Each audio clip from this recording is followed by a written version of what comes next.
আসসালামু আলাইকুম রহমতুল্লাহি ওবরকাতুহু। সম্মানিত দর্শক, শেখ হাসিনা বাংলাদেশে নেই, আওয়ামী লীগ বাংলাদেশ থেকে অন্তর্ধান এবং রাষ্ট্রীয় সমগ্র শক্তি একই সঙ্গে বাংলাদেশের যত রাজনৈতিক শক্তি রয়েছেন শেখ হাসিনা বিরোধী সেই রাজনৈতিক শক্তি এবং রাষ্ট্র একই প্ল্যাটফর্মে দাঁড়িয়ে আওয়ামী লীগ এবং শেখ হাসিনার নাম বাংলাদেশ থেকে মুছে ফেলার জন্য সর্বোচ্চ চেষ্টা করে চলেছে গত একটি বছর ধরে। ফলে 15 বছরের বজ্র কঠিন শাসন, সেটা আপনি স্বৈরাচারী শাসন বলেন, একনায়কতন্ত্র বলেন, ফ্যাসিবাদী শাসন বলেন, যা কিছু বলেন না কেন, এই 15টি বছর ধরে বাংলার আনাচে কানাচে শেখ হাসিনা এবং আওয়ামী লীগ, তার সহযোগী শক্তি police, RAB, BGB, Chhatra League, Jubo League, Awami League, এই পুরো প্রক্রিয়াটি একটা রসায়ন তৈরি করেছে। সেটা সুশাসন, ন্যায় বিচার, জুলুম, অত্যাচার, অনাচার, অবিচার ইত্যাদি আর অনেক কিছু, চাঁদাবাজি, দখল, খুন, ধর্ষণ, রাহাজানি, গুম, হত্যা, আরও নানা রকম দমন পীড়ন যা কিছু রয়েছে। তো সব মিলিয়ে ধরুন খাতার এক পাশে শেখ হাসিনা এবং আওয়ামী লীগ, তার পাশে যে অপরাধগুলোর কথা বললাম গত 15 বছর ধরে যা কিছু হয়েছে, এবং ওই সময়টিতে যারা ভিলেন হিসেবে যে মানুষগুলো ভীষণ রকম অজনপ্রিয় হয়ে পড়েছিলেন, পর্দার সামনে যারা আসতেন এরা ছাত্রলীগ এবং যুবলীগের কিছু পরিচিত মুখ, আর পর্দার সামনে কতগুলো মুখ যেগুলো দেখলে আমাদের মন টন খারাপ হয়ে যেত, মেজাজ গরম হয়ে যেত, গুসা আসতো। সেই নামগুলোর মধ্যে ধরুন সেই যাকে বলা হয় সালমান এফ রহমান, তারপর আনিসুল হক আইনমন্ত্রী, এরপর অন্যান্য যারা যারা ছিলেন মোটামুটি যারা শেখ হাসিনার পক্ষে কথা বলতে সামনে এসে এবং আগ বাড়িয়ে নেতৃত্ব দিতেন, তাদেরকে আমাদের খারাপ লাগতো, ভালো লাগতো না, এটাই বাস্তবতা। আর এর বাইরে পর্দার আড়ালে কতগুলো নাম, যেমন শেখ রেহানা, জয়, ববি, পুতুল, তারপর শেষে পুতুলের স্বামী, পুতুলের যে শ্বশুর ইত্যাদি আরও অনেকগুলো নাম, যে নামগুলো অনেকটা মারুফতি নাম। আমরা তাদের সম্পর্কে একেবারে ঢালাওভাবে সবাই অভিযোগ করতাম, কিন্তু তারা আসলে কি অন্যায় করেছেন তার to the point, pin point যে বিষয়বস্তুগুলো, এগুলো আমরা জানতাম না, কিন্তু আমরা আন্দাজ করতাম ইয়া করেছে, ওয়া করেছে, হ্যাং করেছে, ত্যাং করেছে, দেশটাকে লুটপাট করে শেষ করে দিয়েছে। এরকমভাবে আমাদের মনের মধ্যে এরকম একটা মারুফতি কতগুলো নাম উথাল পাথাল করতো। যা হোক, ফলে কি হলো, আমাদের নিঃশ্বাস প্রশ্বাসে আওয়ামী বিরোধী, শেখ হাসিনা বিরোধী একটা বিষ যে বাষ্প এটা ছিল, এই বিষ বাষ্পে সারাটা দেশ উত্তাল হয়ে পড়েছিল এবং সেই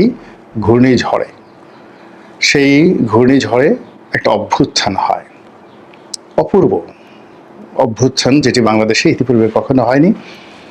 কেউ বলছেন এটাকে সামরিক অভ্যুত্থান, কেউ বলছেন গণ অভ্যুত্থান, কেউ বলছেন বিপ্লব, কিন্তু বিষয় হলো যে আপনি যদি সামগ্রিকভাবে ধরেন এটা সব কিছুই হয়েছে।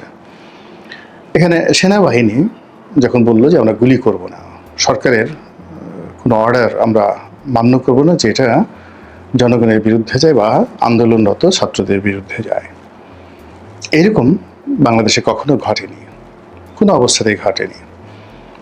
জেনারেল নুরুদ্দিন খান একবার তিনি হিরো হয়ে গিয়েছিলেন, মূলত এরশাদ সাহেব তাকে ক্ষমতা হস্তান্তর করার জন্য বা তার নিকট ক্ষমতা হস্তান্তর করতে তিনি প্রস্তাব দিয়েছিলেন এবং তিনি সেটা গ্রহণ করেননি। কিন্তু এরশাদ ঠিক ওই সামরিক বাহিনী, পুলিশ বাহিনীকে ব্যবহার করে আমাদের জুলাই আগস্ট বিপ্লবে 2024 সনে যে নির্মমতা এবং নৃশংসতা হয়েছে ওই পর্যায়ে যায়নি। তো এনিওয়ে, তো সেই যে জুলাই আগস্ট বিপ্লব হলো, সেই বিপ্লবের আগে জনগণের বিপ্লব, ছাত্রদের বিপ্লব, রাজনৈতিক দলগুলো সবাই কিন্তু মাঠে নেমে গিয়েছিল এবং শেখ হাসিনার পক্ষে একটি রাজনৈতিক দল ছিল না রাজপথে। এমনকি শেষমেশ সেই যে জাতীয় পার্টি, তারাও একেবারে শেষের দিকে এসে সরকারের বিরুদ্ধে ভুল পাল্টে ফেলেছিল।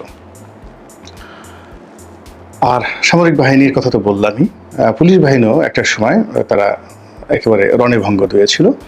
পুলিশের কেন্দ্রীয় কমান্ড, তারপরে শেষে যারা কয়েকটি ব্যাটালিয়ন, তারা এই ছাত্র দমনে শেষ মুহূর্ত পর্যন্ত শক্তি প্রয়োগ করেছিল, কিন্তু অনেকগুলো থানা, অনেকগুলো জেলা অনেক আগেই তারা আত্মসমর্পণ করে ফেলেছিল।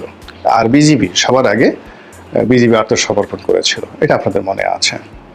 যাই হোক, এরকম অনেক ঘটনাবহুল যে জুলাই আগস্ট 2024, সেটার পরে একটি বছর চলে গেছে। এখন এই এক বছরে আমরা কেমন আছি, শেখ হাসিনাবিহীন এই বাংলাদেশে কেমন আছি,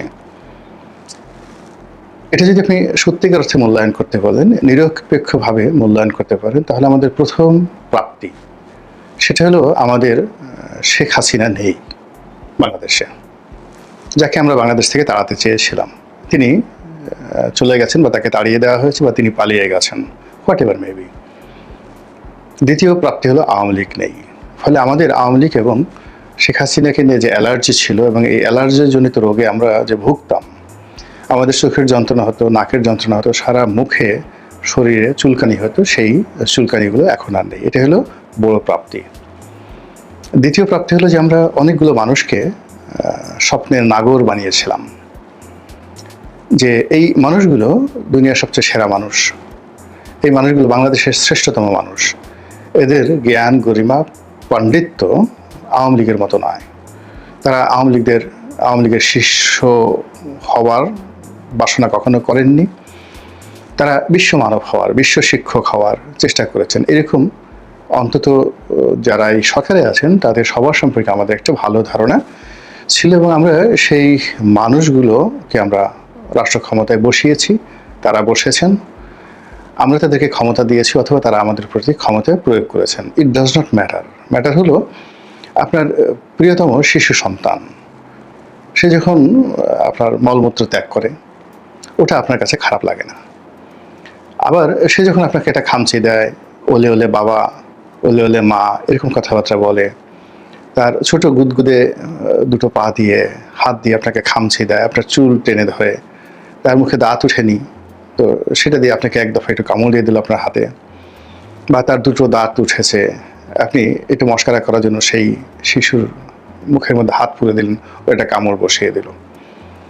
এমনকি মায়ের যে স্তন্য, সেখানেও সে একটা কামড় বসিয়ে দিল সজোরে। কিন্তু এটা নিয়ে আমরা দুঃখিত হই না, কষ্ট পাই না, বরং আহ্লাদিত হই। তদ্রূপ একেবারে 2024 সনের পুরোটা সময় ধরে আমরা এই বর্তমানে যারা শাসন কার্য চালিয়েছেন, তাদের যত কর্ম আছে, সব কর্ম আমরা যাকে বলা হয় অনুমোদন দিয়েছি। সব কর্ম আমাদেরকে আনন্দ দিয়েছে, এবং সব কর্ম আমাদেরকে নানাভাবে অনুপ্রাণিত করেছে, আমাদের ধৈর্য ক্ষমতা বাড়িয়ে দিয়েছে, সহ্য ক্ষমতা বাড়িয়ে দিয়েছে। আমরা সবসময় বলেছি, নিজেরা বলেছি, দেখি তারা কি করে, এবং নতুন তারা এসছে, তাদের ভুলভ্রান্তি